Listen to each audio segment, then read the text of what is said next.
एक वायर अगर magnetic field lines को कट करेगा तो उसके दोनों एंड्स पे क्या आ जाता है, पोटेंशियल का डिफरेंस आ जाता है, कितने वोल्ट का, हाँ 12 वोल्ट का। उसका एग्जैक्ट फॉर्मूला भी पढ़ा था हमने, क्या पढ़ा था, E इज इक्वल टू बोलो V cross B dot L। अच्छा, तीन चीजें हमारे पास, वेलोसिटी, मैग्नेटिक फील्ड और लेंथ। तीन में से कोई भी दो पैरेलल हो गए तो ईएमएफ क्या आ जाएगा, जीरो। क्यों पैरेलल हो गए तो जीरो आ जाएगा, जैसे मैं एग्जांपल देता हूं। मान लो मैग्नेटिक फील्ड और वेलोसिटी पैरेलल हो गए तो पैरेलल वेक्टर्स का क्रॉस प्रोडक्ट जीरो होता है, क्योंकि क्रॉस प्रोडक्ट होता है A B sine theta. Theta अगर 0 डिग्री बनेगा तो क्रॉस प्रोडक्ट क्या आएगा, जीरो। तो वेलोसिटी और मैग्नेटिक फील्ड तो पैरेलल हो नहीं सकते। अब मान लो वेलोसिटी और लेंथ पैरेलल हो गया, या मैग्नेटिक फील्ड और लेंथ ले लेते चलो, कि मान लो मैग्नेटिक फील्ड और लेंथ पैरेलल हो गया। अब हुआ क्या कि इन दोनों का जो क्रॉस प्रोडक्ट आएगा वो इन दोनों के परपेंडिकुलर आएगा। किन दोनों के, वेलोसिटी के भी परपेंडिकुलर और मैग्नेटिक फील्ड के भी परपेंडिकुलर। अब मान लो इन दोनों का क्रॉस प्रोडक्ट करके एक वेक्टर बना, मान लो उस वेक्टर को अपन क्या मान लेते हैं, ए। वो जो ए होगा वो परपेंडिकुलर होगा किसके, वेलोसिटी के भी, और परपेंडिकुलर होगा किसके, ये तो वेक्टर का रूल ही है कि दो वेक्टर्स का क्रॉस प्रोडक्ट उन दोनों के परपेंडिकुलर होता है। अब आप बोल रहे हैं कि मान लो मैग्नेटिक फील्ड और लेंथ दोनों क्या हो जाए, मैग्नेटिक फील्ड और लेंथ दोनों, तो जो वेक्टर ए है वो अगर मैग्नेटिक फील्ड के परपेंडिकुलर है तो इस केस में फिर वो लेंथ के भी परपेंडिकुलर हो जाएगा, क्योंकि लेंथ और मैग्नेटिक फील्ड तो पैरेलल है ना। तो अगर मान लो वेक्टर ए लेंथ के परपेंडिकुलर हो गया, इन दोनों को मिला के एक वेक्टर बन रहा है वेक्टर ए, वो लेंथ के परपेंडिकुलर हो गया, तो परपेंडिकुलर वेक्टर्स का डॉट प्रोडक्ट जीरो हो जाएगा। इसलिए ये दोनों भी आपस में पैरेलल नहीं हो सकती। तो तीन चीजें हैं, वी बी और एल, तीनों में से अगर कोई भी दो पैरेलल हुई तो नेट आंसर क्या आएगा, जीरो। नेट आंसर क्या आएगा, जीरो। तो दो तीन चीजें हैं जो याद रखनी है आपको, ठीक है। ईएमएफ इज इक्वल टू हम क्या लिख रहे हैं बोलो, बी वी एल, ठीक है। तो यहां पे कुछ पॉइंट्स हैं जो आपको याद रखना है। पहला पॉइंट क्या याद रखोगे, पहला पॉइंट याद रखोगे कि L is L effective. L effective मतलब लाइक एक वायर ऐसा है, ठीक है, तो लेंथ आपको कौन सा रखना है, याद है मैग्नेटिज्म में हमने मैग्नेटिक फोर्स पढ़ा था, इनिशियल टू फाइनल, तो लेंथ आपको ये रखना है, ये होगी इफेक्टिव लेंथ, इनिशियल पॉइंट से लेके फाइनल पॉइंट के बीच में। तो एल आपको क्या रखना है, पहली चीज तो इफेक्टिव लेंथ, तो पहला पॉइंट हो गया। और दूसरा मैंने जो अभी आपको बोला, if any two quantity between B V and L are parallel to each other then induced EMF on wire is zero. ठीक है, कोई भी दो क्वांटिटी अगर पैरेलल हो जाती है तो इंड्यूस्ड ईएमएफ क्या आ जाएगा, जीरो आ जाएगा। कोई भी दो पैरेलल नहीं हो सकती, ना तो इफेक्टिव लेंथ और वेलोसिटी पैरेलल हो सकता, ना ही इफेक्टिव लेंथ और मैग्नेटिक फील्ड पैरेलल हो सकता, ना ही वेलोसिटी और मैग्नेटिक फील्ड पैरेलल हो सकता। पैरेलल वेक्टर्स अगर हुए दोनों तीनों में से कोई भी दो तो आंसर क्या आ जाएगा, छापी।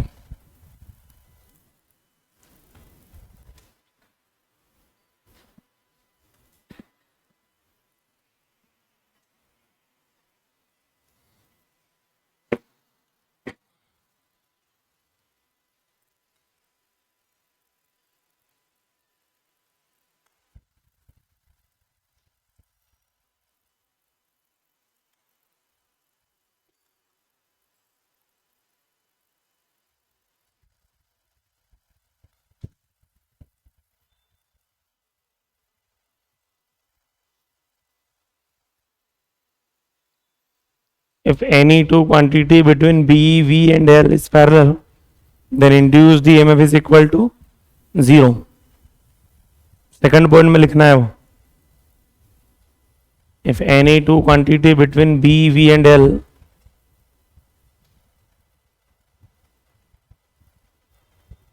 is parallel, then induced EMF equal to zero.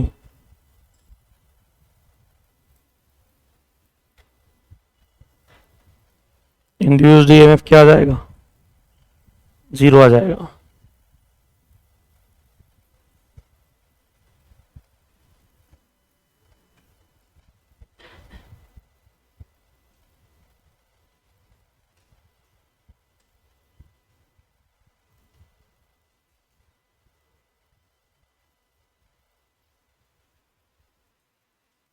हो गया।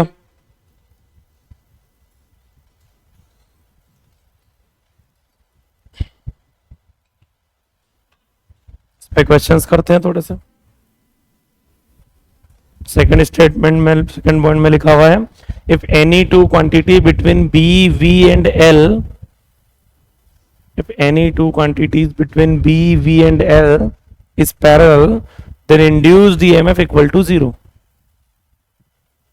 Then induced EMF is equal to 0. इस पे क्वेश्चंस करते हैं। मैग्नेटिक फील्ड है मान लो क्रॉस, पूरे रीजन में क्रॉस मैग्नेटिक फील्ड मान के चलना है, और ये सेमी सर्कुलर कॉइल है, सर्कल है। बताओ इस पे इंड्यूस्ड ईएमएफ की वैल्यू कितनी आएगी? बोलिए, इंड्यूस्ड ईएमएफ कॉइल का कितना आएगा?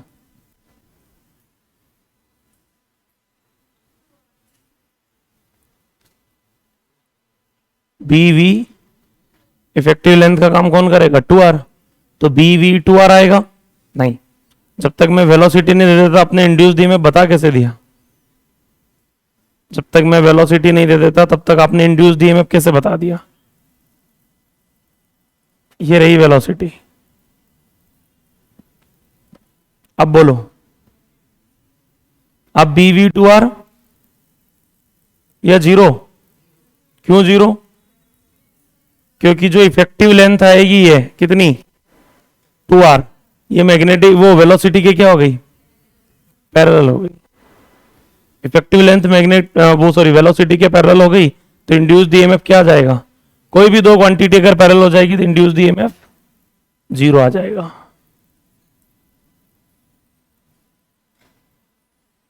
ये यूनिफॉर्म मैग्नेटिक फील्ड है बी, उसमें सेमी सर्कुलर कॉइल इस बार ऐसे रखी हुई है।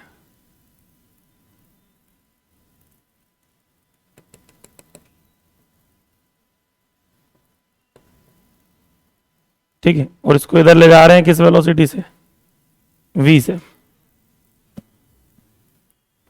इंड्यूस्ड ईएमएफ अब बोलो,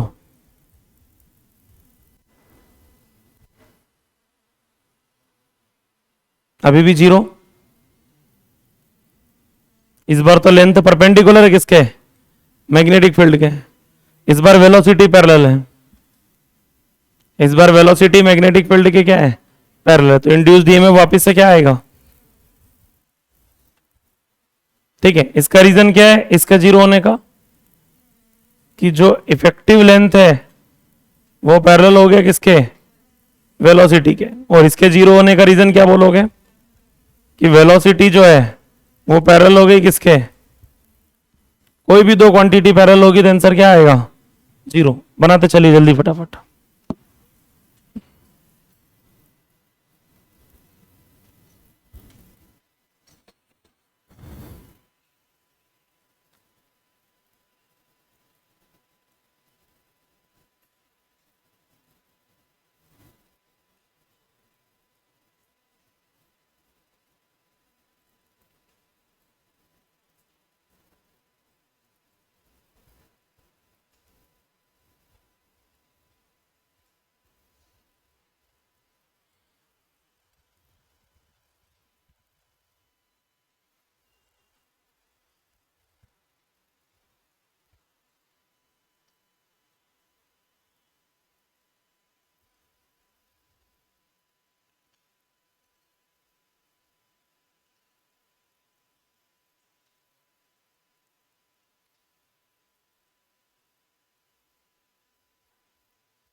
हो गया।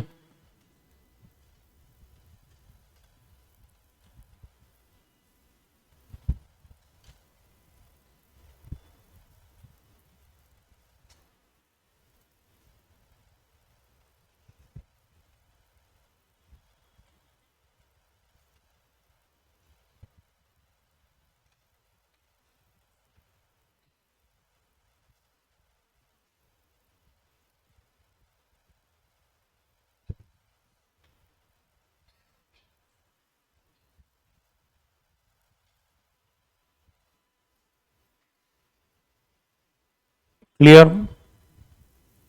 बढ़े आगे।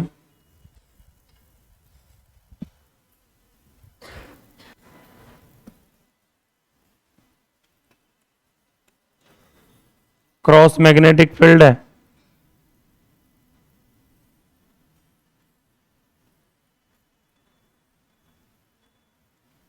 एक स्क्वायर लूप को v वेलोसिटी से चला रहे हैं, इंड्यूस्ड ईएमएफ, साइड ए मान के चलना ना, कितना आएगा? अभी जीरो क्यों है? क्योंकि एल इफेक्टिव ही जीरो है। एल इफेक्टिव क्या होता है? इनिशियल और फाइनल पॉइंट के बीच का डिस्टेंस। इस बार एल इफेक्टिव क्या है? जीरो। अब थोड़ा सा मैं आपको ये समझाता हूं कि क्या यहां पे इंडक्शन नहीं होगा? क्रॉस मैग्नेटिक फील्ड मतलब फील्ड किधर है? इनवर्ड। लूप ऐसे चल रहा है, लूप ऐसे चल रहा है, तो मैं मान के चल रहा हूं कि चलो यार ये वाला साइड और ये वाले साइड से कोई फील्ड लाइन कट नहीं हो रही होगी। क्यों? क्योंकि फील्ड आप लोगों से मेरी तरफ है, मान रहे ना। तो ये जो नीचे वाली साइड है, मैं ऐसा मान के चल रहा हूं वो ऐसे चल रही है, तो उससे कोई फील्ड कट नहीं हो रही। लेकिन ये दोनों साइड तो फील्ड कट कर रही होंगी, क्योंकि ये तो ऐसे चल रही है। आपसे मान लो मेरी तरफ फील्ड है, तो इनसे फील्ड लाइंस क्या हो रही होंगी? एक्चुअल में बिल्कुल सही सोचा आपने कि दोनों दोनों वायर से फील्ड लाइंस कट हो रही है, दोनों में ईएमएफ इंड्यूस होगा, इक्वल होगा और ऑपोजिट होगा। नेट आंसर क्या आएगा? जीरो। ये इसके इक्विवेलेंट है, समझिए। कैसे पता करेंगे कि ईएमएफ कितना इंड्यूस होगा? सबसे पहला काम आपको यहां पे क्या मानना है? इलेक्ट्रॉन। ठीक है, फिर रूल लगाना, फील्ड कौन सी है? Cross. NCC, negative charge cross field में। देखिए, या तो इलेक्ट्रॉन घूम के यहां इकट्ठा कर दो या ऊपर। बताओ, ऐसे घुमाए कि वैसे? ऐसे घूमेगा तो एंटी क्लॉकवाइज, ऐसे घूमेगा तो ये एक ऑप्शन ये होता है, एक ऑप्शन ये होता है। इन दोनों में से एक ऑप्शन सोचना होता है। बोलिए। ठीक है, तो यहां आएगा माइनस और यहां क्या आएगा? प्लस। सेम कहानी यहां भी आएगी इलेक्ट्रॉन की, घूम के इधर आएगा, यहां माइनस और यहां। तो एक्चुअल में ये होता है कि इसकी ये जो साइड है, ये एक सेल बन जाती है। कितने वोल्ट का? बीवीए इफेक्ट, उसकी इफेक्टिव लेंथ एल है। और ये भी, ये साइड भी एक सेल बन जाती है। कितने वोल्ट का? बीवी।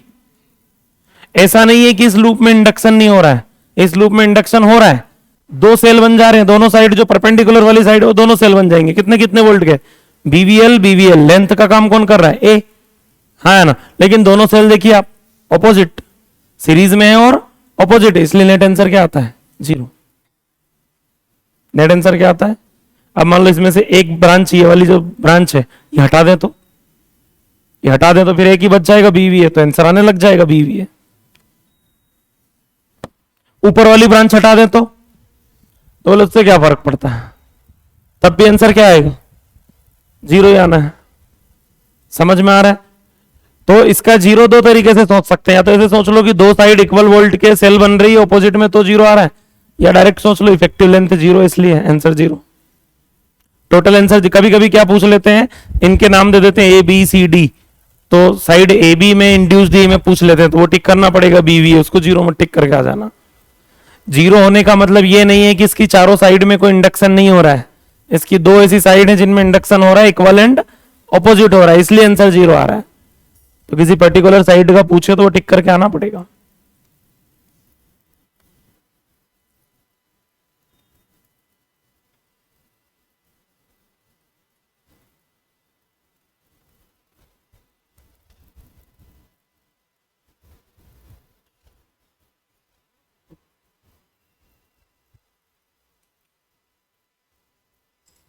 आज भी साल नहीं आया? क्यों, क्या हो गया?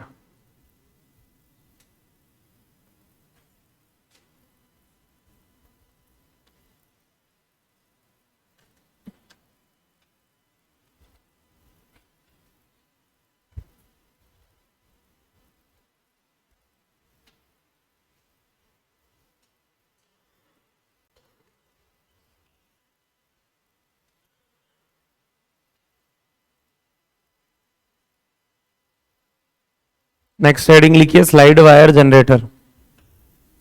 इस पे और भी बहुत सारे क्वेश्चंस आते हैं। आप समझ गए करना क्या है? इफेक्टिव लेंथ लेना, बीवीएल लगाना है, पैरेलल नहीं होना चाहिए, आंसर जीरो आ जाता। नहीं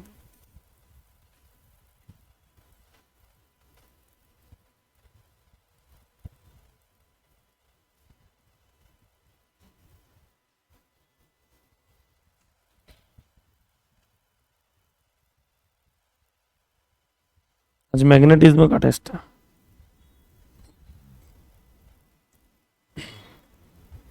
नहीं छापा था क्या?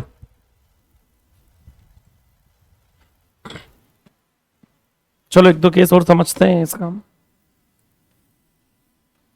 मान लो ये मैग्नेटिक फील्ड है, इस रीजन में मैग्नेटिक फील्ड ओनली।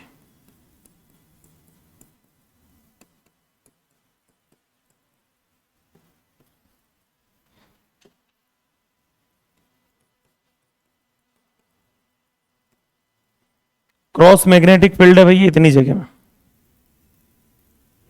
ठीक है। और एक स्क्वायर लूप v वेलोसिटी से एंटर कर रहा है इसके अंदर, फिर वो लूप इसके अंदर पहुंचा, वेलोसिटी वही मेंटेन है क्या, v, फिर वही लूप बाहर भी निकल गया किस वेलोसिटी से,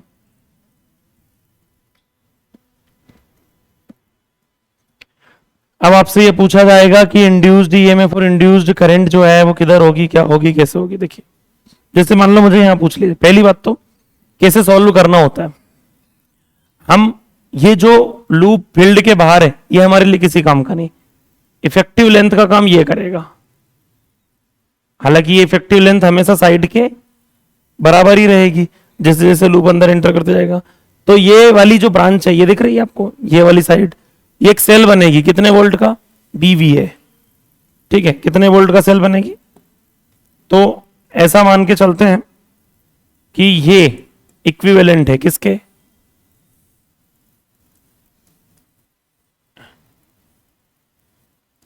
बीवी ए साइड हो गई, चलो उसको एल लिख लेते हैं अपन, है ना, बीवीएल, बीवीएल वोल्ट का एक क्या बन गया, सेल बन गया। ये वाली साइड बनेगी क्या, नहीं, क्यों, क्योंकि तो फील्ड के बाहर है।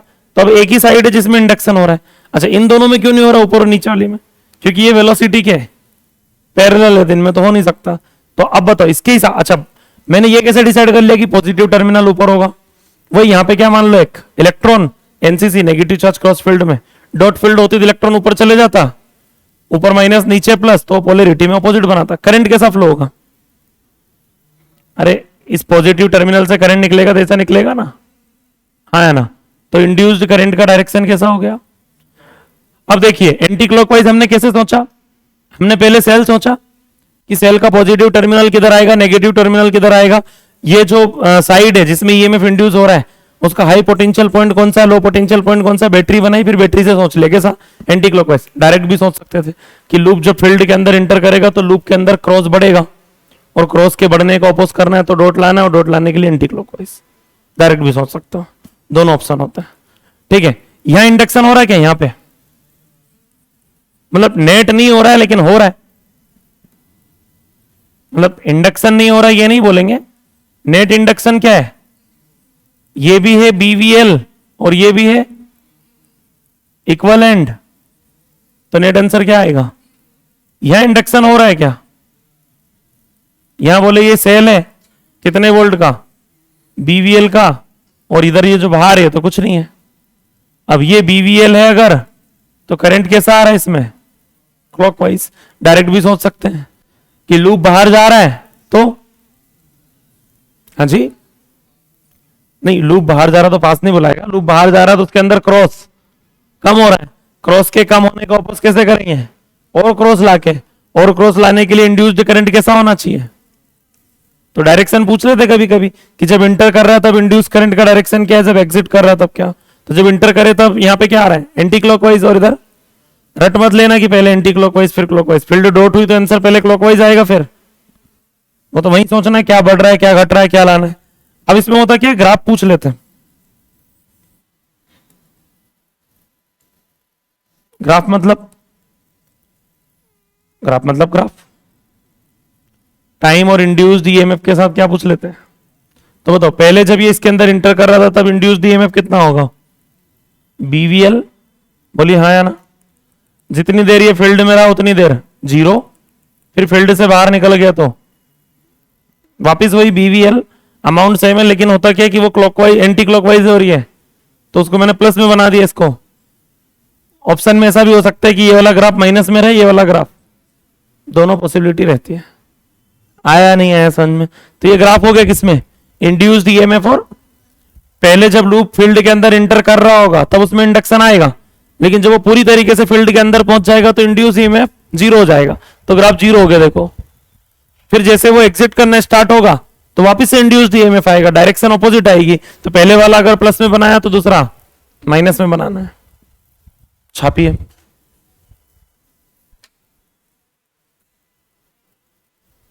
हेडिंग कुछ नहीं, क्वेश्चन से है, क्वेश्चन डाल के लिख लो, नोट लगा के लिख लो जो लोग।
ना लिया हो तो आगे बढ़े।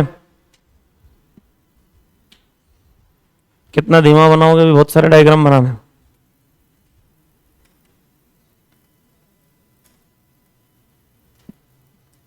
लिखते धीमा यार तुम लोग।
एक ट्रायंगल मैग्नेटिक फील्ड के अंदर इंटर कर रहा है, वही क्रॉस फील्ड अगर अपन लेके चल रहे हैं तो जब इंटर करेगा तब क्रॉस बढ़ेगा, क्रॉस बढ़ने का अपोजिट डॉट लाके करना होगा, तो डायरेक्शन पहले एंटी क्लॉकवाइज, और एग्जिट करते टाइम क्रॉस कम हो रहा है, कम होने का अपोजिट बढ़ा के करेंगे तो डायरेक्शन। बट यहां पे ये जो लेंथ होगी ये क्या बनेगी बोलो, जैसे जैसे ये ट्राइंगल अंदर इंटर करते जाएगा इफेक्टिव लेंथ बवाल में एल बढ़ रहा है, बी और वी तो कांस्टेंट है लेकिन एल बढ़ रहा है। अब एल बढ़ रहा है तो इंड्यूस्ड ईएमएफ, मतलब जैसे जैसे ट्राइंगल फील्ड, पिछले केस में कांस्टेंट बनाया था मैंने, पिछले केस में मैंने सीधी लाइन बनाई थी, क्यों? क्योंकि स्क्वायर था तो उसकी इफेक्टिव लेंथ क्या थी? कांस्टेंट थी। यहां पे अरे बीवीएल में एल क्या होता जाएगा? बढ़ते जाएगा, तो इंड्यूस्ड ईएमएफ बढ़ेगा, बढ़ेगा, बढ़ते जाएगा, बढ़ते जाएगा, बढ़ते जाएगा, बढ़ते जाएगा, और जब पूरा लूप अंदर एंटर कर जाएगा जीरो, क्या हो जाएगा? अरे क्या हो जाएगा? जीरो। फिर जब एग्जिट हो रहा होगा तब तब भी सेम कहानी, इफेक्टिव लेंथ जैसे जैसे लूप बाहर जाते जाएगा इफेक्टिव लेंथ बढ़ते जाएगी, बढ़ेगा तो फिर इंड्यूस्ड ईएमएफ फिर से बढ़ेगा, लेकिन इस बार डायरेक्शन ऑपोजिट है, तो उसको हमको कहां बढ़ाना है? चलो ग्राफ बना दोगे? कैसा बनेगा? इंड्यूस्ड ईएमएफ और टाइम है, पहले बढ़ेगा ऐसे, पहले से बढ़ेगा, हाँ या ना?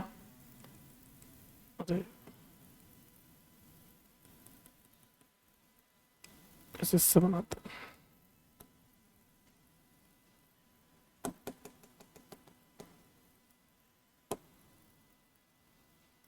पहले बढ़ेगा, फिर जीरो रहेगा, फिर माइनस में बढ़ेगा, पहले प्लस में बढ़ेगा, फिर जीरो हो जाएगा, फिर नेगेटिवली बढ़ेगा। आया ग्राफ समझ में कि नहीं आया?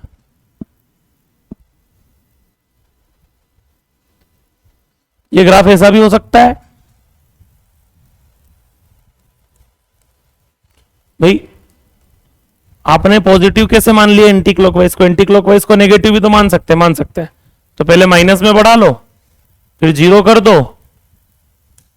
और फिर प्लस में बढ़ा दो, ये भी कर सकते हो। प्लस माइनस में आ जाएगा, माइनस प्लस में चले जाएगा। दोनों ग्राफ सही है, डिपेंड करता है। मान लो आपसे बोल दिया जाए कि एंटी क्लॉकवाइज करंट को पॉजिटिव कंसीडर करना है, तो कौन सा ग्राफ? पहला। और मान लो आपसे बोल दिया जाए क्लॉकवाइज करंट को पॉजिटिव डायरेक्शन कंसीडर करके चलो, तो दूसरा।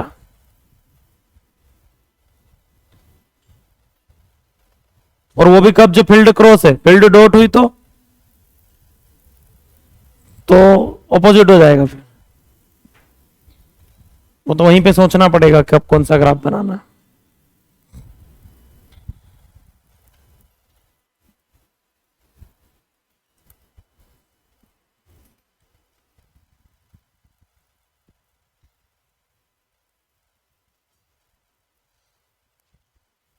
आज वेनसडे है ना, थर्सडे, फ्राइडे और सैटरडे के दिन अपना टेस्ट है। सैटरडे को अगला फिजिक्स का टेस्ट है ना, ईएमआई का, निपटा देंगे तब तक तो। हाँ, ईएमआई बहुत बड़ा चैप्टर नहीं है, उससे अगला तो और छोटा है, ऐसी तो 3 लेक्चर में हो जाएगा। उससे अगला और छोटा है ईएमबी, 2 ही लेक्चर में हो जाएगा। फिर 2-2, 3-3 लेक्चर के चैप्टर चलेंगे, atom, nuclei, dual nature of wave, semiconductor.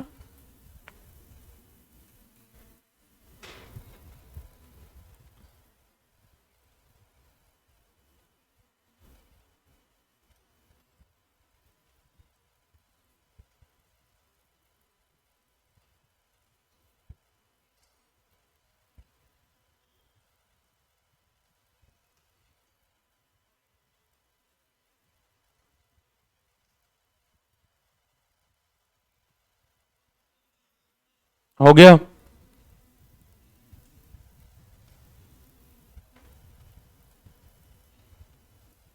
बड़े आगे, उम्मीद है बना लिया होगा अभी तक तो।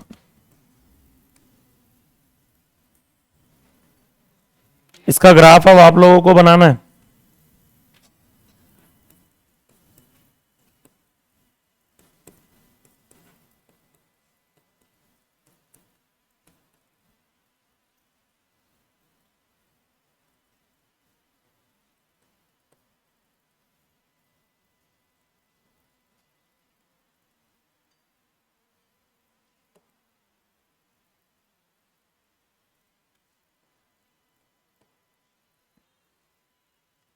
यहां पे इफेक्टिव लेंथ के बारे में आप क्या बोलेंगे? यहां पे इफेक्टिव लेंथ के बारे में क्या बोलेंगे?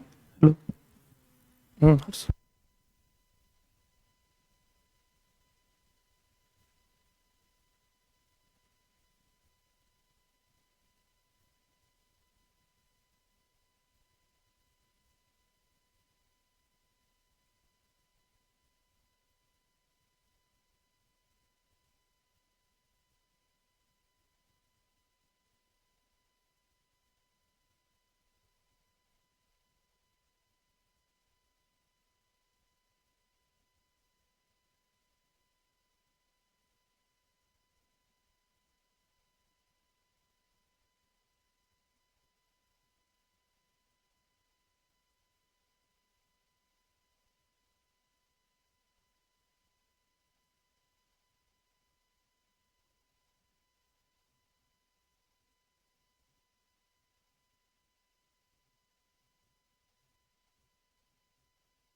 बोलिए।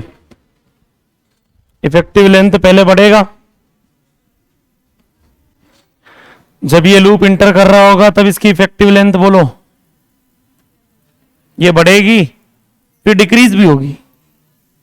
मतलब एक ही केस में दोनों चीजें होंगी, इंक्रीज भी होगा और तो इंड्यूस्ड ईएमएफ और टाइम के बीच में अगर ग्राफ बनाए तो इंटर करते टाइम पहले बढ़ेगा, फिर कम होगा, फिर जीरो रहेगा कुछ टाइम के लिए, फिर नेगेटिव में बढ़ेगा और फिर कम होगा। ये ग्राफ आना चाहिए। इस टाइप का ग्राफ अगर बनाया तो वो सही आंसर है। पहले इफेक्टिव लेंथ बढ़ेगा और उसी में कम होगा, फिर जीरो हो जाएगा, फिर इसमें भी इफेक्टिव लेंथ डायमीटर तक जब तक जाएगा तब तक बढ़ेगा, फिर डिक्रीज होगा। ये ट्राइंगल से थोड़ा सा डिफरेंट केस है, उसमें कंटिन्यूअसली बढ़ता ही बढ़ता है, फिर जीरो हो जाता है बढ़ के। डिक्रीज होने वाला केस नहीं, यहां पर डिक्रीज भी होता है।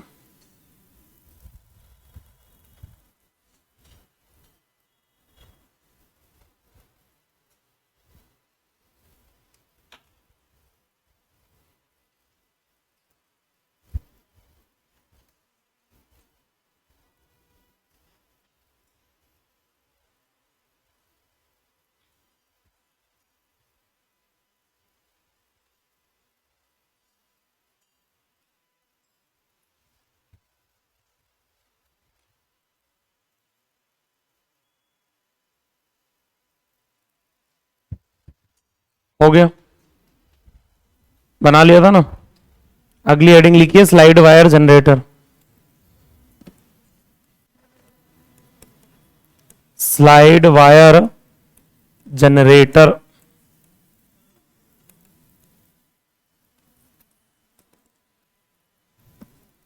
स्लाइड वायर जनरेटर जनरेट करेंगे इलेक्ट्रिसिटी अब हम किसी वायर को स्लाइड करा के। देखिए भैया, ये क्या सेटअप है वो समझाता हूं मैं आपको। एक रेजिस्टेंस होता है कैपिटल आर, इसकी जगह पे आप अपना बल्ब वगैरह भी जोड़ सकते हैं जहां कैपिटल आर लिखा है मैंने।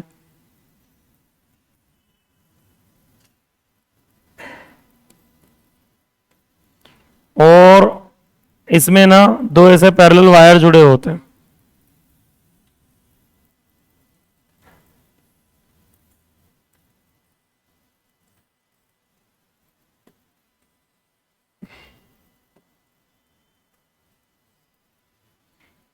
एक रेजिस्टेंस है, दो ऐसे पैरेलल क्या जुड़े हुए हैं, ट्रैक जुड़े हुए हैं। इस पूरे रीजन में कुछ मैग्नेटिक फील्ड ले लो, क्रॉस या डॉट बोलो, डॉट ले लें। इस पूरे रीजन में डॉट मैग्नेटिक फील्ड है मान लो, आउटवर्ड, ऐसा अपन मान के चल रहा। ठीक है, क्या करते हैं, ये जो दोनों ट्रैक आपको दिखाई दे रहे हैं इसके ऊपर एक ऐसा वायर लगाते हैं जो वायर इजीली इसके ऊपर क्या कर सके, स्लाइड कर सके। ठीक है, ये जो दोनों होते हैं इनको बोलते हैं फ्रिक्शनलेस ट्रैक होते हैं।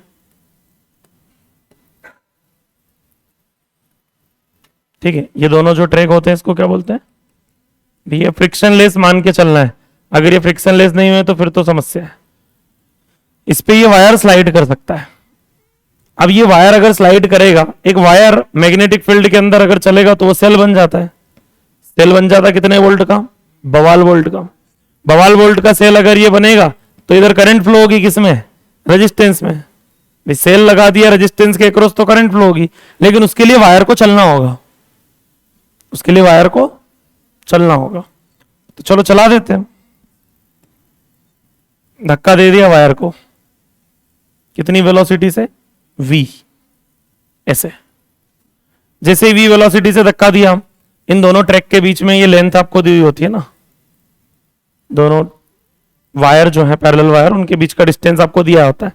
ये वायर स्ट्रेट वायर होना जरूरी है क्या, कोई फर्क नहीं पड़ता, टेढ़ा मेढ़ा भी हो तो हमको तो इफेक्टिव लेंथ से मतलब है। तो इफेक्टिव लेंथ तो ये बनना है क्या, L, कोई फर्क नहीं पड़ता है वायर कैसा है, बट ठीक है मैंने सीधे ही बनाया अभी। अब ये जो वायर है ये सेल बनेगा, कितने वोल्ट का, 12 वोल्ट का। वो एक इलेक्ट्रॉन मानो नेगेटिव चार्ज डॉट फील्ड में NDA, एंटी क्लॉकवाइज घूमेगा, तो ये ऊपर वाला एंड हो जाएगा क्या, माइनस, नीचे वाला एंड। ये क्रॉस फील्ड होती तो ठीक है, क्लॉकवाइज घूमता नेगेटिव चार्ज, तो नीचे माइनस होता, ऊपर क्या होता।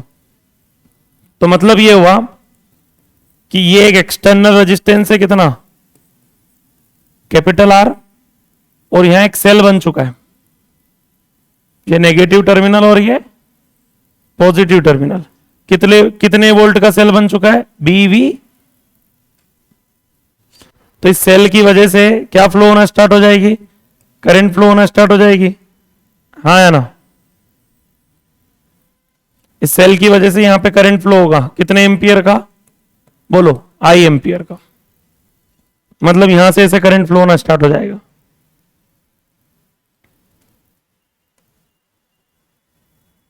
समझे कि नहीं समझे। आपने वायर को चलाया, वायर को चलने से क्या ही, वायर को चलने से वोल्टेज बना, वोल्टेज के बनने से करंट फ्लो होना स्टार्ट हो गया। ठीक है, करंट फ्लो हो रहा है क्यों, क्योंकि जो वायर है वो एक सेल बन चुका है, कितने वोल्ट का, 12 वोल्ट का। अब होगा क्या, एक करंट कैरिंग वायर, एक वायर जिसमें करंट फ्लो हो रही है, वो मैग्नेटिक फील्ड के अंदर रखा हुआ है। किसमें रखा हुआ है, क्या magnetic field current carrying wire के ऊपर मैग्नेटिक फोर्स लगाती है, हाँ लगाती है। किधर लगाती है, बोले फिंगर्स फील्ड के डायरेक्शन में, थंब करंट के डायरेक्शन में, राइट हैंड से स्लैप करेंगे तो ये वायर में देखो करंट कहां जा रहा है, नीचे, फील्ड कहां मानी आपने, डॉट। फिंगर्स फील्ड के डायरेक्शन में, थंब करंट के डायरेक्शन में स्लैप करोगे तो मैग्नेटिक फोर्स कहां लगेगा, मैग्नेटिक फोर्स लगेगा कि ये वायर पे जो स्लाइड कर रहा है इस पे, हाँ ये करंट फ्लो हो रहा है तो मैग्नेटिक फोर्स लगेगा ना, किधर, लेफ्टवर्ड। इसको आप डायरेक्ट सोच सकते हैं लेंज लॉ से। इंडक्शन हुआ है, इंडक्शन होने से, इंडक्शन का जो रीजन है भाई, इंड्यूस्ड ईएमएफ और इंड्यूस्ड करंट उस रीजन का अपोज करेंगे जिससे इंड्यूस हुए। किससे इंड्यूस हुए, वायर के राइट हैंड साइड पे मूव, मतलब वेलोसिटी दे देने से। अब वो वेलोसिटी देने से तो उसको रोकने के लिए क्या करना पड़ेगा, रिटार्डेशन लाना पड़ेगा, और रिटार्डेशन लाने के लिए फोर्स कहां लगेगा, डेफिनेटली वेलोसिटी के ऑपोजिट। डायरेक्ट भी सोच सकते हैं, अपोज करना है जो हो रहा है उसका, वायर जा रहा है, जाते हुए वायर को रोकना है, तो रोकने के लिए मैग्नेटिक फोर्स बोलेगा हम नहीं जाने देंगे। कौन सा फोर्स लगा? Magnetic force. थोड़ी देर में आपका वायर रुक जाएगा, वायर रुक जाएगा तो वायर जो सेल बना है वो सेल नहीं रहा। अगर वायर रुक जाएगा तो भाई जब तक चल रहा है तब तक तो वोल्टेज है कितना बवाल, और रिटार्डेशन है तो वेलोसिटी डिक्रीज होगी, वेलोसिटी डिक्रीज होगी तो वोल्टेज भी कम होते जाएगा धीरे धीरे, और थोड़ी देर में वायर रुक जाएगा तो करंट वरेंट सब क्या हो जाएगी? जीरो। आप चाहते हैं कि लगातार आपके उस वायर में करंट फ्लो होती रहे कंटिन्यूअसली, इतनी ही करंट फ्लो होती रहे। तो इतनी करंट अगर आप चाहते हैं कि कंटिन्यूअसली फ्लो होती रहे तो उसके लिए आपको इस वायर को कंटिन्यूअसली इसी वेलोसिटी से चलाना पड़ेगा। अब इस वेलोसिटी से चलाना मतलब ये वेलोसिटी, पहले धक्का दिया, धक्का देके फिर वेलोसिटी को मेंटेन रखना है। अब वेलोसिटी को मेंटेन रखना मतलब वेलोसिटी कांस्टेंट तभी हो सकती है जब एक्सेलरेशन क्या हो? जीरो। और एक्सेलरेशन तब जीरो होता है जब फोर्स क्या हो? जीरो। लेकिन यहां तो फोर्स लग रहा है कितना? Magnetic force. एक काम करो, आप एक और फोर्स लगा दो। कौन सा? External force. बोले हम लगा देंगे कौन सा फोर्स? External force. कितना? जितना मैग्नेटिक है। हम कितना फोर्स लगा देंगे? जितना मैग्नेटिक फोर्स है। हमने वायर को पहले क्या किया? पहले वायर को धक्का दिया, जैसे उसके बाद वेलोसिटी आई फिर वायर को पकड़ा और खींचने लगे, क्योंकि हमको पता हम अगर नहीं खींचेंगे तो थोड़ी देर में रुक जाएगा, मैग्नेटिक फोर्स उसको रोक देगा। हमने फोर्स लगा दिया, कौन सा? मैग्नेटिक। वायर पे नेट फोर्स क्या है? जीरो। हम खींच रहे हैं, कब तक खींच सकते हैं? जहां तक जाए। एक सेटअप समझाने का ट्राई किया जा रहा है। आया समझ में कि नहीं आया? क्लियर है? अगर आप चाहते हैं वायर इसी वेलोसिटी से चलता रहे तो आपको मैग्नेटिक फोर्स के बराबर क्या लगाना पड़ेगा? एक्सटर्नल फोर्स लगाना पड़ेगा। आपका एक्सटर्नल फोर्स मैग्नेटिक फोर्स को बैलेंस कर जाएगा, नेट फोर्स जीरो हो जाएगा, एक्सेलरेशन जीरो हो जाएगा, वेलोसिटी कांस्टेंट मेंटेन रहेगी। वेलोसिटी मेंटेन रहेगी तो बवाल मेंटेन रहेगा, बवाल मेंटेन रहेगा तो करंट मेंटेन रहेगी। करंट तब तक इतनी फ्लो होती रहेगी जब तक वायर चलता रहेगा, और वायर तब तक चलेगा जब तक। तो एग्जैक्टली हो क्या रहा है?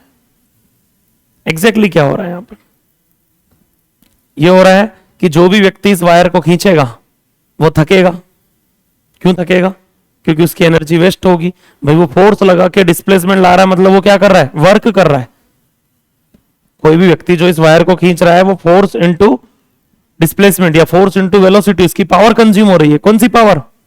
Mechanical power. कौन सी पावर? कहां जा रही है वो पावर? वो कन्वर्ट हो रही है किसमें? इलेक्ट्रिकल पावर में। वो कन्वर्ट हो रही है किसमें? जो भी ये फोर्स लगा रहा होगा एक्सटर्नल फोर्स, उसकी जो भी पावर कंज्यूम हो रही है वही पावर उस बल्ब को मिल रही है उधर इलेक्ट्रिकल पावर के फॉर्म में। तो एनर्जी को एक फॉर्म से दूसरे फॉर्म में कन्वर्ट कर सकते हैं। तो स्लाइड वायर जनरेटर वो जुगाड़ है जहां पे हम मैकेनिकल एनर्जी को कन्वर्ट कर देते हैं किसमें? इलेक्ट्रिकल एनर्जी में। तो इलेक्ट्रिसिटी बनाने का तरीका हुआ ये एक, इसलिए इसका नाम क्या रखा? जनरेटर। जनरेट होती है यहां पे क्या? इलेक्ट्रिसिटी। अब भाई ऐसे तो जनरेट हो नहीं सकती कि कुछ यूज ना हो, एनर्जी से एनर्जी बनेगी, कोई तो एनर्जी कंज्यूम होगी जिससे इलेक्ट्रिकल एनर्जी बनेगी। भाई डैम पे हम जब पानी गिराते हैं तो कौन सी एनर्जी होती है? मैकेनिकल एनर्जी, जो कन्वर्ट करते हैं किसमें? इलेक्ट्रिकल एनर्जी में। तो वही जुगाड़ है स्लाइड वायर जनरेटर भी, कुछ तो कंज्यूम करना पड़ेगा, या तो मैकेनिकल एनर्जी दे दो या कोई ऐसा केमिकल एनर्जी दे दो, भाई पेट्रोल, फ्यूल, कोल कुछ दे दो ऐसा जिससे ये वायर चले। ठीक है, तो वो एक ऑप्शन है। कोई तो एनर्जी है जिसको आप इलेक्ट्रिकल एनर्जी में कन्वर्ट कर सकते हैं, लेकिन कुछ तो चाहिए होगा जिसको कन्वर्ट करें। तो वो क्या है? यहां पे वो केस क्या है? मैकेनिकल एनर्जी कन्वर्ट होती है किसमें? इलेक्ट्रिकल एनर्जी में। तो स्लाइड वायर जनरेटर क्या है? जुगाड़ है। किस चीज का जुगाड़ है? मैकेनिकल एनर्जी को इलेक्ट्रिकल एनर्जी में कन्वर्ट करने। अब एक क्वेश्चन ये पूछा जाता है कि क्या 100% एनर्जी जो इस व्यक्ति की वेस्ट हो रही है वो इलेक्ट्रिक में चले जाएगी? बोले दुनिया में प्रैक्टिकली अगर हम बात करें तो ऐसा पॉसिबल है ही नहीं। हाँ, अगर मान लो ये जो ट्रैक है, ये ट्रैक, ये फ्रिक्शनलेस ट्रैक है तो फिर 100% मान के चले, क्योंकि एक ही जगह एनर्जी कंज्यूम हो सकती है फ्रिक्शन के फॉर्म में, उसके अलावा और कोई ऑप्शन नहीं है। तो आपके फिजिक्स में ट्रैक को फ्रिक्शनलेस ट्रैक ही बोला जाता है, और फ्रिक्शनलेस अगर ट्रैक होगा तो फिर 100% मैकेनिकल एनर्जी किस में कन्वर्ट हो जाएगी? इलेक्ट्रिकल एनर्जी में। हालांकि दुनिया में कोई भी ऐसा ट्रैक नहीं है जो फ्रिक्शनलेस हो। भाई ऐसा कोई जगह नहीं जिस पे वायर स्लाइड कर रहा हो और फ्रिक्शन नहीं लगे ऐसा पॉसिबल ही, फ्रिक्शन कुछ ना कुछ फ्रिक्शन तो लगता ही लगता है हमेशा। ठीक है, तो प्रैक्टिकल लाइफ में 100% नहीं हो सकता, लेकिन अगर थ्योरी में पूछा तो आप क्या बोलोगे? जी हाँ, ये वो जुगाड़ है जो 100% इलेक्ट्रिकल मैकेनिकल एनर्जी को किसमें कन्वर्ट कर देता है। ठीक है, ये थ्योरी में नहीं बोल रहा हूं मैं, इसको इसका प्रूफ भी दूंगा आप लोगों को। चलो, आपको सेटअप समझ में आ गया। अब जरा बताइए मुझे एक एक करके चीजें। इंड्यूस्ड ईएमएफ की वैल्यू क्या होगी? इंड्यूस्ड ईएमएफ कितना देखा आपने? E is equal to BVL. Induced current कितना होगा? I इक्वल टू बोलो V बाय आर। अरे V equal to I R, I equal to V by R. Voltage by resistance, तो बताओ क्या बोलेंगे? बवाल बाय रेजिस्टेंस। ठीक है, इलेक्ट्रिक पावर कितनी होगी बोलिए? इलेक्ट्रिक पावर किसमें? रेजिस्टेंस में। तो पावर का फॉर्मूला बोलो इलेक्ट्रिक पावर का, बहुत सारे हैं, I square R, V square R. ठीक है, वी स्क्योर बाय आर लगा दें। वोल्टेज का स्क्वायर बाय रेजिस्टेंस, वोल्टेज कितना है? अरे वोल्टेज है बवाल का स्क्वायर डिवाइडेड बाय रेजिस्टेंस। ये कौन सी पावर आ गई बोलिए? भाई ये इलेक्ट्रिक पावर है। हाँ है ना। किसी वायर पे लगने वाला मैग्नेटिक फोर्स कितना होगा? मैग्नेटिक फोर्स ऑन वायर, कौन सा वायर? कौन सा वायर? अरे जो स्लाइड कर रहा है वो वायर, उस वायर पे मैग्नेटिक फोर्स कितना लगेगा? मैग्नेटिक फोर्स का फॉर्मूला होता है बिल साइन थीटा। हाँ है ना, साइन 90 है यहाँ पे, क्योंकि फील्ड डॉट लिया हमने और लेंथ परपेंडिकुलर है, तो क्या आ जाएगा? बिल। बोलो भैया, बी आई एल। तो बी और आई का वैल्यू ये रहा कितना? बोलो B L by R into L. तो बताइए magnetic force B square V L square by, बिल्कुल सही बात है। ठीक है, और पांचवा केस, एक्सटर्नल फोर्स कितना लगाना पड़ेगा? जितना मैग्नेटिक फोर्स है। अगर आप उसी वेलोसिटी से चलाना चाहते हैं तो आपको एक्सटर्नल फोर्स उतना ही लगाना पड़ेगा जितना मैग्नेटिक फोर्स है, तो उसकी वैल्यू भी सेम ही रहेगी। बोलो कितना? B square V L square by. अब हम आते हैं मैकेनिकल पावर। कितनी पावर कंज्यूम हो रही मैकेनिकल पावर? मैकेनिकल पावर का फॉर्मूला होता है F dot V, force into velocity. याद है, वेक्टर में पढ़ाया मैंने, F dot V force into, यहां पे मैं V square by R I square R नहीं लगा रहा हूं क्योंकि वो तो इलेक्ट्रिकल पावर है। अरे V square by R I square R तो कौन सी पावर है? Electrical power. मैकेनिकल पावर क्या होती है? Force into velocity. कितना फोर्स लगा रहा है? एक्सटर्नल फोर्स कितना लग रहा है? ये लग रहा है, बोलो B square V L square by R into V. अरे वी है ना, आर का है। ठीक है, वी क्या है? वेलोसिटी। किस वेलोसिटी से वायर चल रहा है? वी से। तो बताओ क्या बन गया ये? बीवीएल का होल स्क्वायर हो गया ये, divided by equal to electrical power. ये प्रूफ है इस बात का कि मैकेनिकल पावर जो है वो किसके इक्वल आ रही है? इलेक्ट्रिकल पावर के। 100% mechanical energy is convert into, बोलो कौन सी एनर्जी? Electrical energy. लेकिन कब तक? जब तक वो फ्रिक्शनलेस ट्रैक है। ठीक है, फ्रिक्शनलेस ट्रैक अगर नहीं हुआ तो फिर ये कहानी वैलिड नहीं है, कुछ तो लॉस हो ही जाएगा फ्रिक्शन के फॉर्म में। फिर आपको डबल, मतलब आपको फिर फोर्स उतना थोड़ी ना लगाना जितना मैग्नेटिक है, आपको फिर दो फोर्स लगाना, मैग्नेटिक फोर्स भी और फ्रिक्शनल फोर्स भी। तो मैग्नेटिक फोर्स के अगेंस्ट जो वर्क करोगे वो तो इलेक्ट्रिकल एनर्जी में कन्वर्ट होगा, और फ्रिक्शन के अगेंस्ट जो वर्क करोगे वो बेस्ट।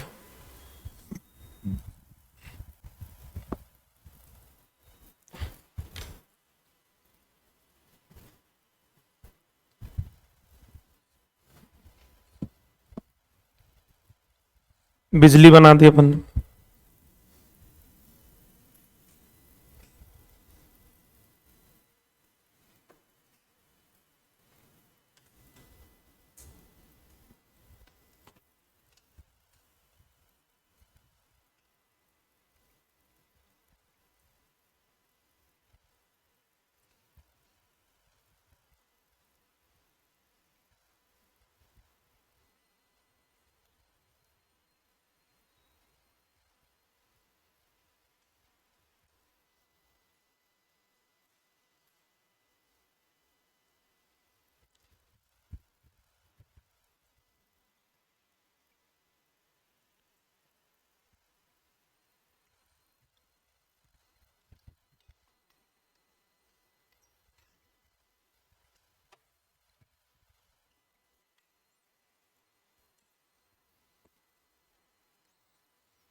हाँ जी, हो गया। बोल दिया करो यार।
अगले पेज पे चले। नहीं लिखा अभी।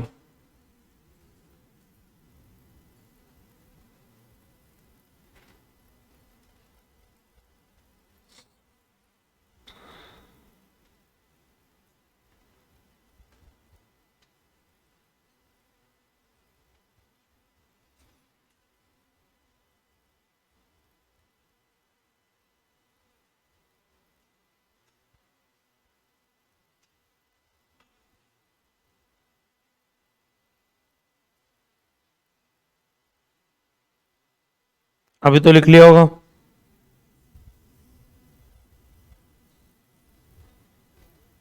तो जल्दी लिखो यार।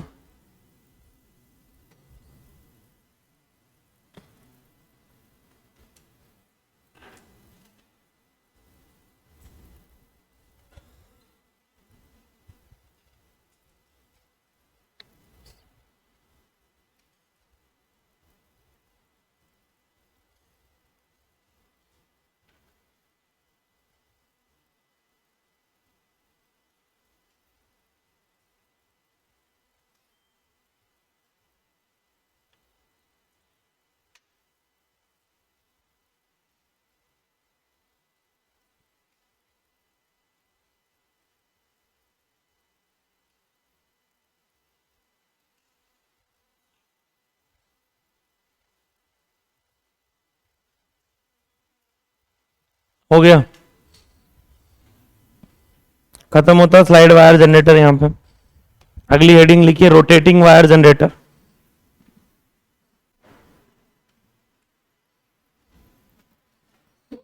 Rotating wire generator.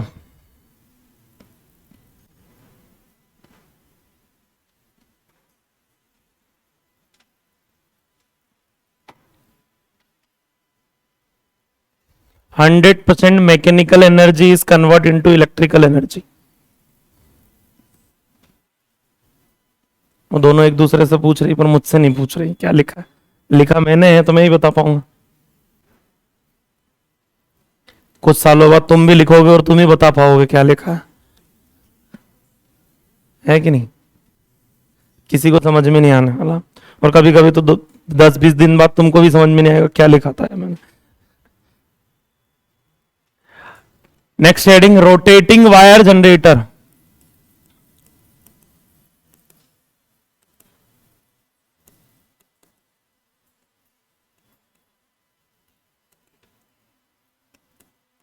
Rotating wire generator, ये क्या जुगाड़ है वो समझता हूं। देखिए भैया, इसमें क्या करते हैं कि जैसे मैग्नेटिक फील्ड आप लोगों से मेरी तरफ है, तो यहां किसी वायर को चलाएंगे नहीं, वायर को ऐसे घुमाएंगे। अब घूमेगा तो उससे फील्ड लाइन कट होगी, फील्ड लाइन कट होगी तो उसके दोनों एंड पे क्या आ जाता है? पोटेंशियल का डिफरेंस। वो डिफरेंस हमको निकालना है।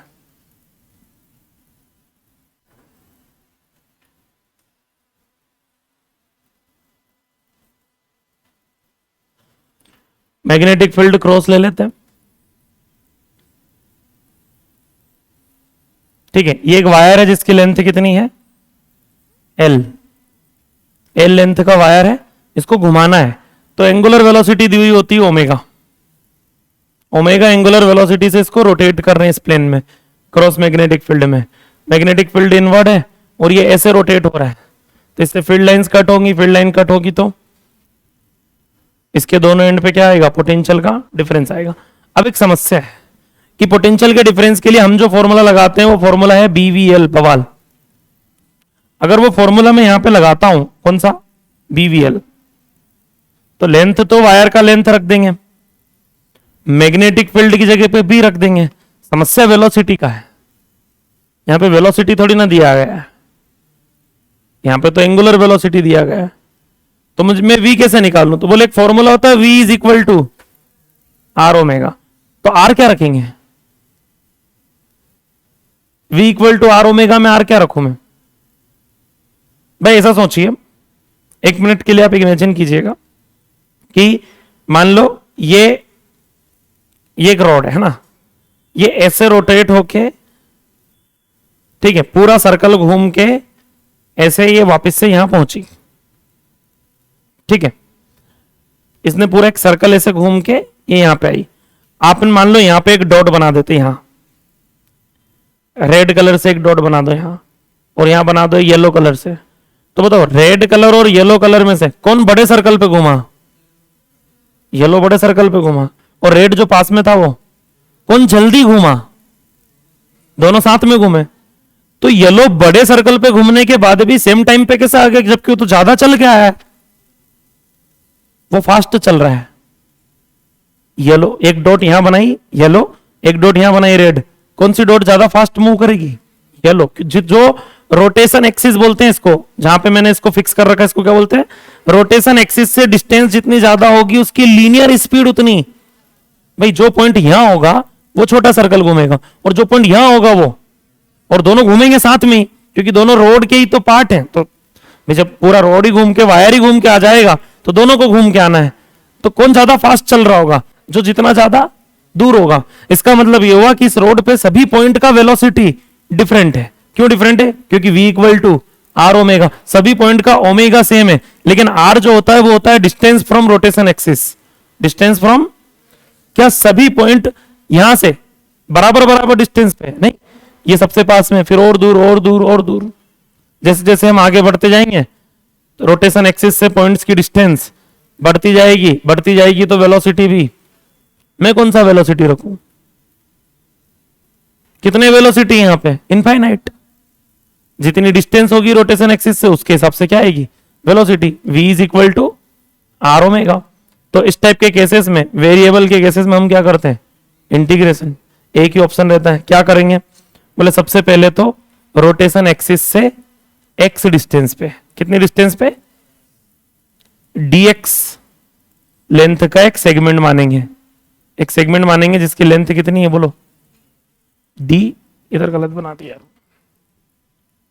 x डिस्टेंस पे dx लेंथ का एक छोटा सा सेगमेंट मान लिया हमने, ठीक है। इसका पोटेंशियल निकालेंगे और उसको 0 से लेके l तक इंटीग्रेट कर देंगे। अच्छा, कोई मुझे इसकी स्पीड बता सकता है क्या? ये किस स्पीड से इधर क्यों चलेगा? क्योंकि ओमेगा मैंने इधर बनाया है।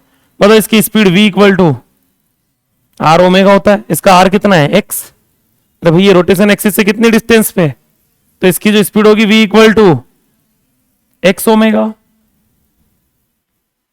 इसकी स्पीड क्या होगी v equal to R omega, इसकी रोटेशन एक्सिस से डिस्टेंस कितनी है x, और ओमेगा तो एंगुलर स्पीड है।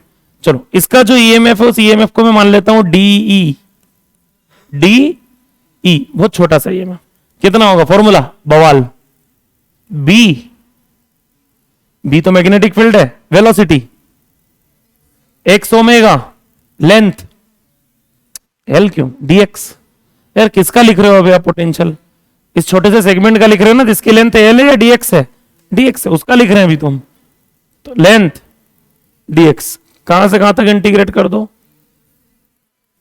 तो यहां से यहां तक इंटीग्रेट कर दोगे तो पूरा दोनों के एंड पे पोटेंशियल का डिफरेंस आ जाएगा, डी का इंटीग्रल ई, कांस्टेंट चीजें बाहर निकाल लो, बी कांस्टेंट है, ओमेगा कांस्टेंट है, एक्स डीएक्स, लिमिट बोलो एक्स का integral x square by 2, limit 0 से अपर लिमिट माइनस, तो एल स्क्वायर माइनस 0 स्क्वायर, तो एल स्क्वायर, तो अगर किसी को डेरिवेशन समझ में आया तो ठीक, नहीं आया तो रट लो, half B omega L square, कितना होता है इंड्यूस्ड ईएमएफ इसके दोनों एंड पे, half B omega L square, छापे,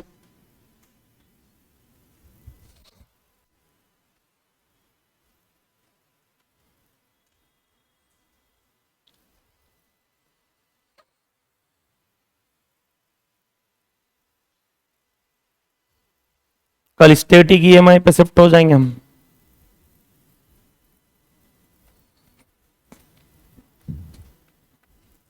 परसों ट्रांसफॉर्मर और खत्म,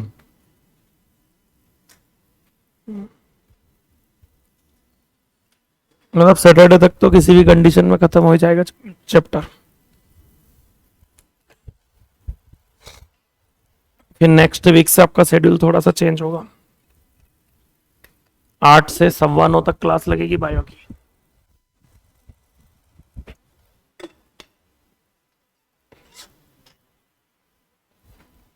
डॉट 8 बजे स्टार्ट करवाएंगे, 9:15 पे छुड़वा देंगे बायो, नहीं मतलब बायो 9:15 पे छुड़वा देंगे क्लास, फिर 9:20 9:25 पे मैं फिजिक्स चालू करूंगा, अप्रोक्स 9:30 मान लो, 9:20 से 9:30 के बीच में कहीं चालू होगी, 11:30 तक चलेगी, अब 2 घंटे की क्लास रहेगी डेली फिजिक्स की,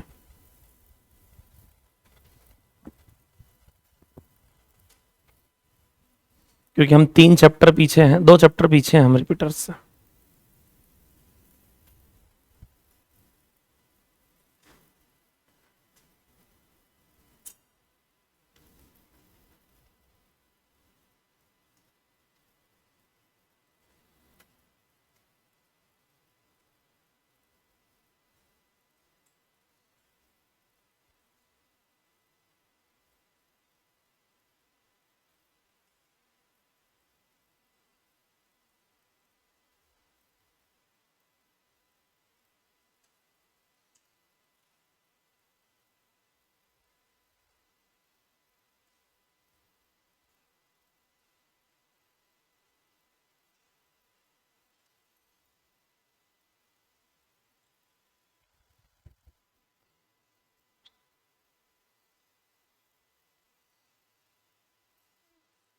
तो हमको क्या एक्स्ट्रा क्लास की जरूरत ही नहीं पड़ेगी फिर,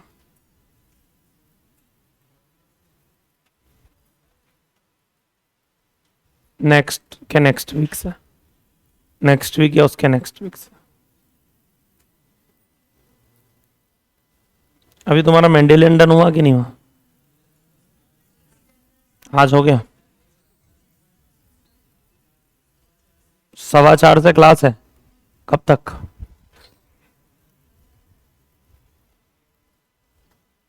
4:15 ना, टेस्ट तो तुम्हारा 3 बजे खत्म हो जाता है,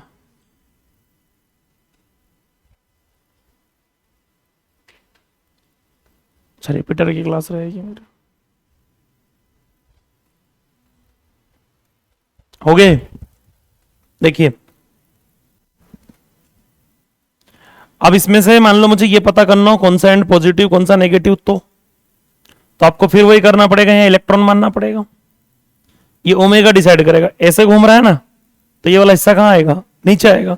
तो बस ऐसा मान के चलो ये इलेक्ट्रॉन भी इधर जा रहा है, अब वो ये घुमा के या तो यहाँ ले आओ या वहां ले जाओ, इधर या उधर। ऐसे घूमेगा तो क्लॉकवाइज, ऐसे घूमेगा तो एंटी क्लॉकवाइज। फील्ड कैसी है, NCC, negative charge cross field में, तो ये माइनस और ये हाई पोटेंशियल और ये, मान लो इसको पॉइंट ए बोल दिया जाए और इसको पॉइंट ओ बोल दिया जाए, तो वीए माइनस वीओ पूछा तो ये half B omega L square, क्योंकि high potential minus low potential पूछा है। और गलती से वीओ माइनस वीए पूछ लिया तो minus half B omega L square. Low potential minus high potential पूछ लिया तो क्या बोलोगे, minus half B omega L square. वो डिपेंड करता है, high potential low potential decide करना पड़ता है। चलो इस पे कुछ क्वेश्चंस करते हैं, पूछे भी जाते हैं जो नॉर्मली।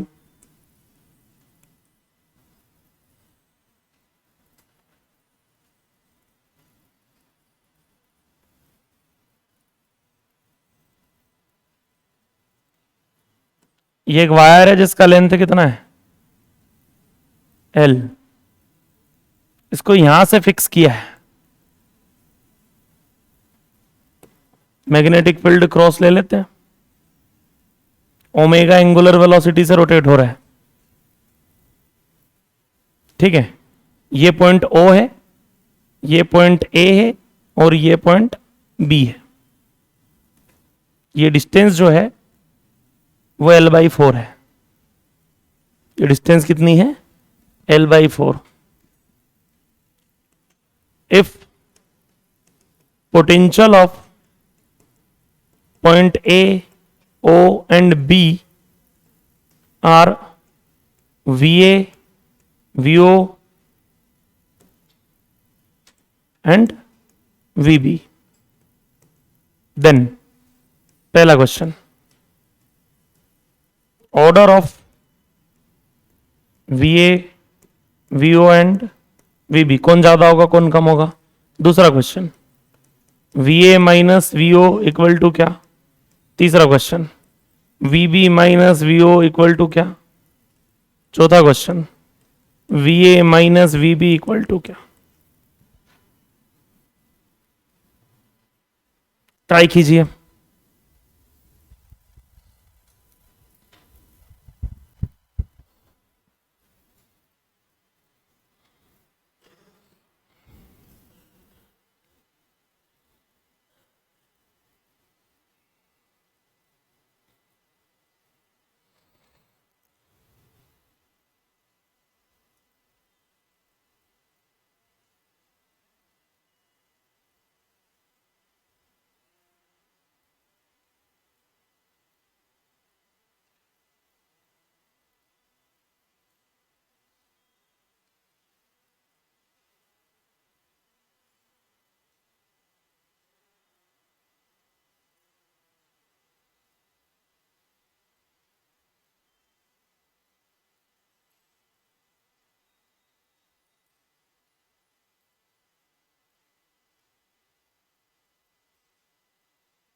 बोलिए।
हो गया।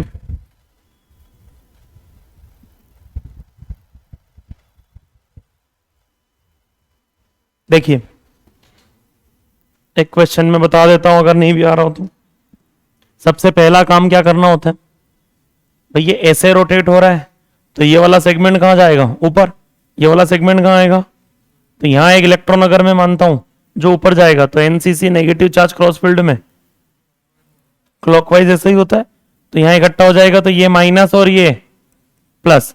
और हमेशा ध्यान रखना कि जो सेंटर होता है वो अगर इधर वाले सेगमेंट से प्लस बना तो इधर वाले सेगमेंट से भी प्लस ही बनेगा। वो ऐसा कभी नहीं होगा कि यार इधर से वो प्लस बन गया और इधर से माइनस बन गया। चाहे तो सोच लो, ये वाला हिस्सा देखिए, ये वाला हिस्सा कहां जाएगा, ये वाला हिस्सा ऊपर जाएगा, यहां एक इलेक्ट्रॉन मान के उसको नीचे लाओ, तो नेगेटिव चार्ज क्रॉस फील्ड में कैसा घूमेगा, क्लॉकवाइज। क्लॉकवाइज घुमाना तो यहां क्या आएगा, माइनस, यहां क्या आएगा, मतलब बी और ओ में से हाई पोटेंशियल कौन है, ओ। अरे बी और ओ में से हाई पोटेंशियल कौन है, ओ। ए और ओ में से हाई पोटेंशियल कौन है, ओ। और ये अगर ओमेगा ऐसे दिया होता ना तो कहानी उल्टी हो जाती, ये माइनस ये प्लस, ये माइनस ये प्लस, तो ओ के कंपेयर में ए और बी दोनों का पोटेंशियल ज्यादा होता, वो दोनों हाई होते और ओ लो पोटेंशियल पे होता। इस बार उल्टा है, ओ हाई पोटेंशियल पे और ए और बी। ये तो भैया ओमेगा डिसाइड करेगा, फील्ड डिसाइड करेगी, डॉट होती, मान लो ओमेगा ऐसा ही रहता, फील्ड डॉट होती, तो भी आंसर उल्टे आते। तो ये तो आपको वहीं सोचना पड़ेगा कौन सा एंड पॉजिटिव बनेगा और कौन सा एंड नेगेटिव। और उसको सोचने का बेस्ट तरीका है इलेक्ट्रॉन निकालो, NCC NDA. Negative charge cross field में क्लॉकवाइज घूमेगा, डॉट फील्ड में एंटी क्लॉकवाइज। ये ओमेगा ऐसा है, मतलब ये ऐसे रोटेट हो रहा है, ऐसे रोटेट हो रहा है, तो ये वाला सेगमेंट ऊपर जा रहा है, ये वाला सेगमेंट नीचे आ रहा है, वो सोचना पड़ेगा। वो अगर नहीं सोच पाए कौन प्लस कौन माइनस, तो इन क्वेश्चंस के आंसर आ ही नहीं सकते फिर तो बताओ कौन हाई पोटेंशियल पे, ओ या ए, ओ और बी में से, मतलब ओ तो सबसे ज्यादा है। तो पहला क्वेश्चन, जब मैं ऑर्डर बनाने जा रहा हूं डायरेक्ट तरीका बताता हूं ऑर्डर बनाने का, ओ तो सबसे ज्यादा आएगा, अब उससे कम है दोनों, कौन, तो ओ से ए भी कम है और ओ से, मतलब ओ से लेके ए तक पोटेंशियल बढ़ता है कि घटता है, अरे कम हो रहा है ना भाई, ओ के कंपेयर में ए लो पोटेंशियल पे तो कम हो रहा है। ओ से ए तक बोल रहा हूं, ओ से लेके ए तक पोटेंशियल बढ़ेगा कि घटेगा, कम होगा। और ओ से लेके बी तक कहां बढ़ेगा, वहां भी तो कम ही हो रहा है। ओ से बी तक कम हो रहा है, ओ से ए तक भी। ज्यादा किधर कम होगा, जिधर लेंथ ज्यादा हो, क्योंकि फॉर्मूला लेंथ के स्क्वायर के डायरेक्टली प्रोपोर्शनल है, तो किधर ज्यादा कम होगा। हाँ, तो ए और बी में से ज्यादा कौन हुआ, ए हाई पोटेंशियल है, बी, क्योंकि बी तक जाते जाते ज्यादा डिक्रीज हो गया तो वो बहुत कम बचा होगा, हाँ है ना, तो डायरेक्ट टिक कर सकते हो, वीओ फिर वीए और फिर, और यही फील्ड अगर डॉट होती ना तो यहां माइनस आता, यहां प्लस आता, यहां माइनस आता, यहां मतलब ओ से लेके बी तक भी बढ़ता, ओ से लेके ए तक भी बढ़ता, तो ओ सबसे कम हो जाता। अब ओ से दोनों ज्यादा होते, ए भी और बी भी, तो ज्यादा ज्यादा कौन होता, बी, क्योंकि उधर लेंथ ज्यादा तो उधर ज्यादा बढ़ जाएगा, तो बी हाई पोटेंशियल होता, मतलब ऑर्डर उल्टा हो जाता, VB is greater than VA is greater than VO हो जाता, फील्ड डॉट होती, या ये ओमेगा इधर बना दिया होता, तो ये सोचना ही पड़ेगा। पहला क्वेश्चन डन, ऑर्डर। तो इस हिसाब से अगर देखा जाए तो वीए माइनस वीओ का जो आंसर है ये तो नेगेटिव आएगा। अगर ऑर्डर के हिसाब से मैं चलूं तो वीए माइनस वीओ का आंसर माइनस में आएगा। क्यों माइनस में आएगा, क्योंकि कौन ज्यादा है, वीओ ज्यादा है, तो लेस माइनस मोर कर रहे हो तो आंसर क्या लिखना पड़ेगा, और वही वीओ माइनस वीए पूछ लिया होता तो आंसर, भाई अगर ये डिफरेंस भी पूछा ना तो भी आपको वो काम तो करना ही पड़ेगा, कौन सा, वो ऑर्डर बनाने का। तो बताओ पहला, दूसरे क्वेश्चन को सॉल्व करते हैं। दूसरे क्वेश्चन में क्या पूछा मुझसे, वीए माइनस वीओ, ए और ओ में पोटेंशियल का डिफरेंस बताओ। माइनस माइनस क्यों लगा रहा हूं, क्योंकि आप ए माइनस ओ कर रहे हो, जबकि होना क्या चाहिए, ओ माइनस ए, यहां प्लस है क्योंकि high potential minus low potential होता है, वो half B omega L square, तो minus half B omega L by 4 का स्क्वायर। फॉर्मूला बहुत सिंपल है, half B omega L square, length उतनी लेना है जो लेना है। अरे आया नहीं आया समझ में, क्लियर है क्या।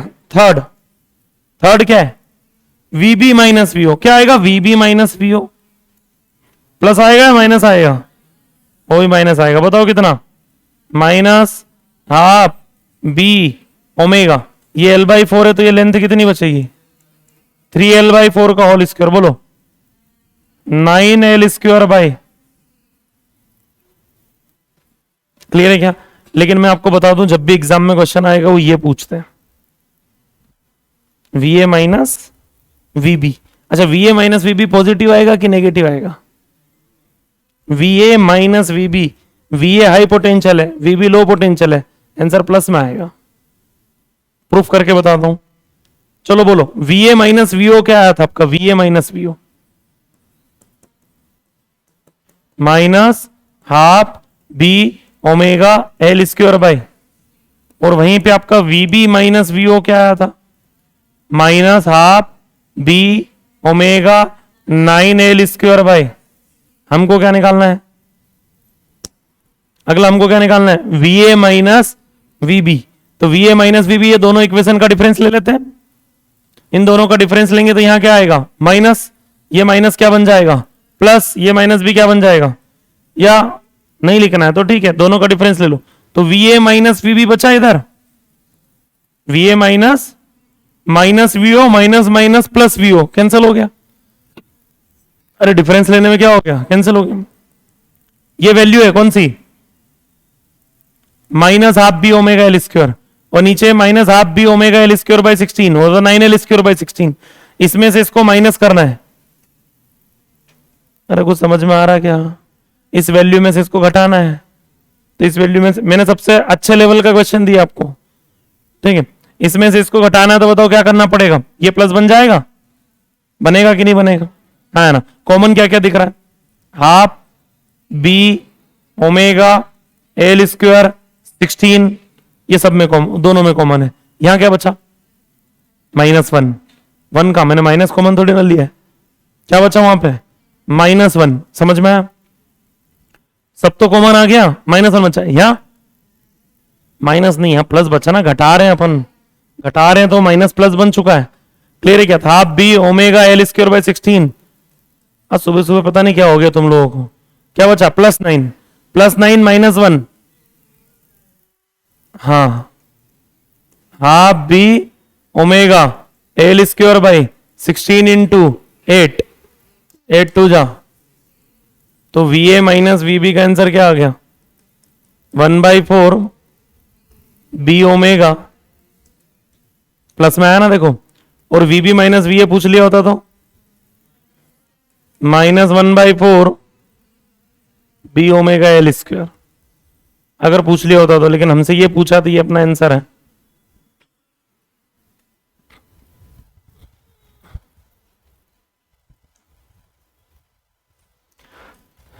इसके आगे नेक्स्ट टर्न पे कंटिन्यू करेंगे। रोटेटिंग वायर जनरेटर यहाँ आपका डन होता है। अब rotating wheel, rotating disc, rotating coil, 3 generator और पढ़ना है। फिर static EMI, self induction, mutual induction, फिर खत्म।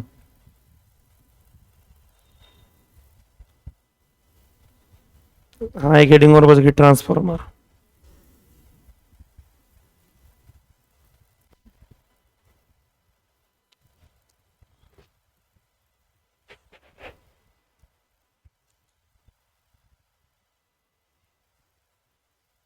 मिलते हैं नेक्स्ट टर्न पे।